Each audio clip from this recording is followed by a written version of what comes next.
Lobos de mar, de Vicente Blasco Ibáñez. Lobos de mar, Vicente Blasco Ibáñez. Cuento retirado de los negocios después de 40 años de navegación con toda clase de riesgos y aventuras. El capitán Llobet era el vecino más importante del Cabañal, una población de casas blancas de un solo piso, de calles anchas, rectas y ardientes de sol, semejante a una pequeña ciudad americana.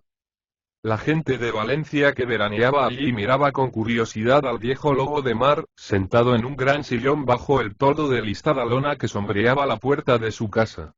40 años pasados a la intemperie, en la cubierta de un buque, sufriendo la lluvia y los rociones del oleaje, le habían infiltrado la humedad hasta los mismos huesos, y esclavo del reuma, permanecía en su sillón, prorrumpiendo en quejidos y juramentos cada vez que se ponía en pie. Alto, musculoso, con el vientre hinchado y caído sobre las piernas, la cara bronceada por el sol y cuidadosamente afeitada, el capitán parecía un cura en vacaciones, tranquilo y bonachón en la puerta de su casa. Sus ojos grises, de mirada fija e imperativa, ojos de hombre habituado al mando, eran lo único que justificaba la fama del capitán Llobet, la leyenda sombría que flotaba en torno de su nombre. Había pasado su vida en continua lucha con la Marina Real inglesa, burlando la persecución de los cruceros en su famoso bergantín repleto de carne negra que transportaba desde la costa de Guinea a las Antillas. Audaz y de una frialdad inalterable, jamás le vieron oscilar sus marineros. Contábanse de él cosas horripilantes. Cargamentos enteros de negros arrojados al agua para librarse del crucero que le daba caza. Los tiburones del Atlántico, acudiendo a bandadas, haciendo hervir las olas con su fúnebre coleteo, cubriendo el mar de manchas de sangre, repartiéndose a dentelladas los esclavos, que agitaban con desesperación sus brazos fuera del agua. Sublevaciones de tripulación contenidas por él solo a tiros y hachazos. Raptos de ciega cólera, en los que corría por cubierta como una fiera. Hasta se hablaba de cierta mujer que le acompañaba en sus viajes, la cual, desde el puente, fue arrojada al mar por el iracundo capitán, después de una disputa por celos. Y junto con esto, inesperados arranques de generosidad, socorros a manos llenas a las familias de los marineros. En un arrebato de cólera era capaz de matar a uno de los suyos. Pero si alguien caía al agua, se arrojaba para salvarle, sin miedo al mar ni a sus voraces bestias. Enloquecía de furor si los compradores de negros le engañaban en unas cuantas pesetas, y en la misma noche gastaba 3 o 4 mil duros celebrando una de aquellas orgías que le habían hecho famoso en La Habana. Perga antes que habla, decían de él los marineros, y recordaban que en alta mar, sospechando que su segundo conspiraba contra él, le había deshecho el cráneo de un pistoletazo. Aparte de esto, un hombre divertidísimo, a pesar de su cara fosca y su mirada dura. En la playa del Cabañal, la gente, reunida a la sombra de las barcas, reía recordando sus bromas. Una vez dio un convite a bordo al reyezuelo africano que le vendía sus esclavos, y viendo borrachos a la negra majestad y sus cortesanos, hizo como el negrero de Mérimée. Desplegó velas y los vendió como esclavos.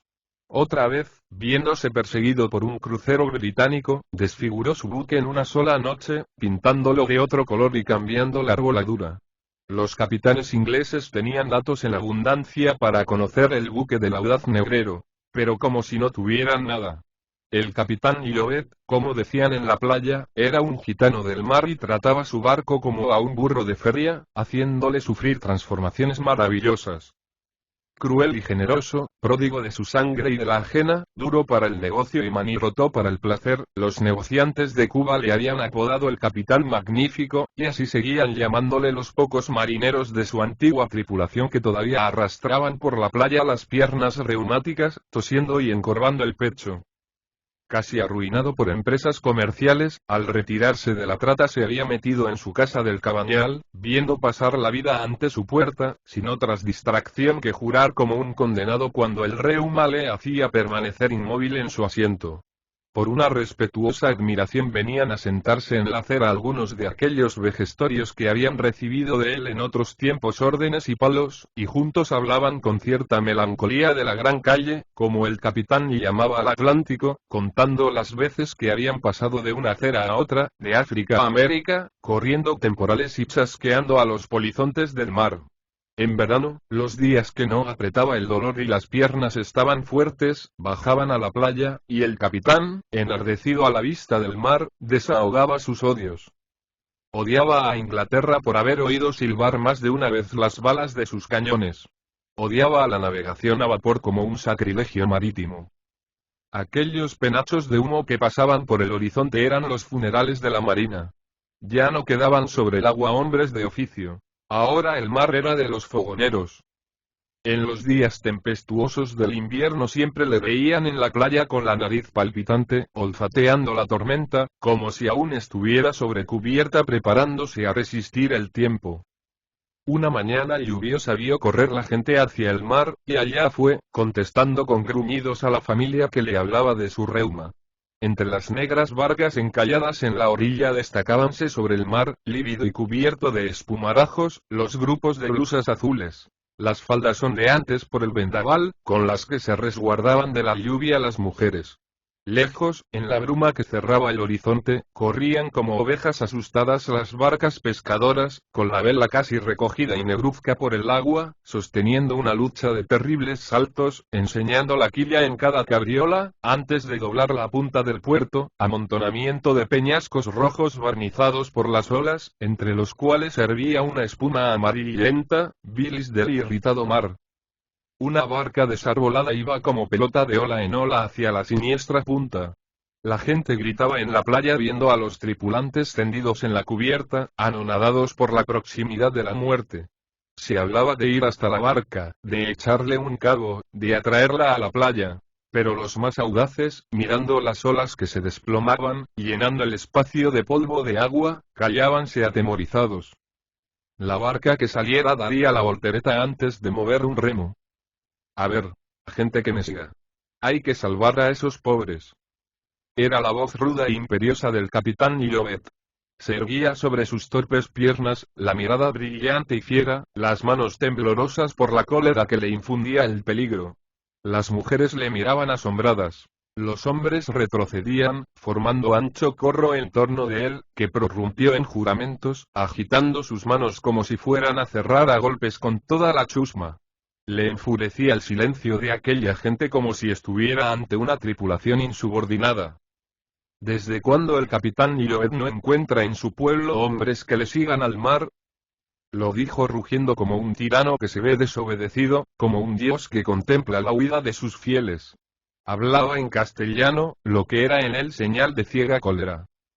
Presente, capitán, gritaron a un tiempo unas cuantas voces temblonas.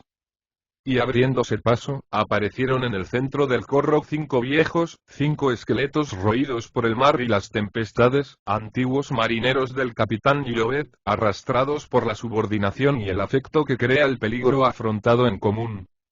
Avanzaron unos arrastrando los pies, otros, con saltitos de pájaro. Alguno, con los ojos muy abiertos, mostrando en las pupilas la vaguedad de la ceguera senil. Todos temblorosos de frío, con el cuerpo forrado de bayeta amarilla y la gorra calada sobre dobles pañuelos arrollados a las sienes. Era la vieja guardia corriendo a morir junto a su ídolo. De los grupos salían mujeres y niños que se arrojaban sobre ellos queriendo detenerlos. Abuelo. Gritaban los nietos. Padre. Gemían las mocetonas. Y los animosos vejetes, irguiéndose como los rocines moribundos al oír el clarín de las batallas, repelían los brazos que se anudaban a sus cuellos y piernas, y gritaban, contestando a la voz de su jefe. Presente, capitán. Los lobos de mar, con su ídolo al frente, abriéronse paso para echar al mar una de las barcas.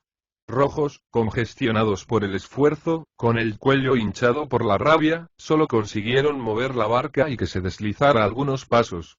Irritados contra su vejez, intentaron un nuevo esfuerzo. Pero la muchedumbre protestaba contra su locura, y cayó sobre ellos, desapareciendo los viejos arrebatados por sus familias. Dejadme, cobardes. Al que me toque lo mato.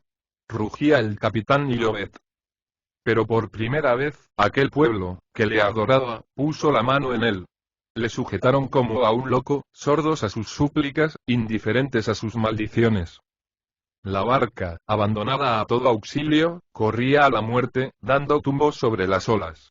Ya estaba próxima a los peñascos, ya iba a estrellarse entre torbellinos de espuma. Y aquel hombre, que tanto había despreciado la vida del semejante, que había nutrido a los tiburones con tribus enteras y que llevaba un nombre aterrador como una leyenda lúgubre, revolvíase furioso, sujeto por 100 manos, blasfemando, porque no le dejaban arriesgar la existencia socorriendo a unos desconocidos, hasta que, agotadas sus fuerzas, acabó llorando como un niño.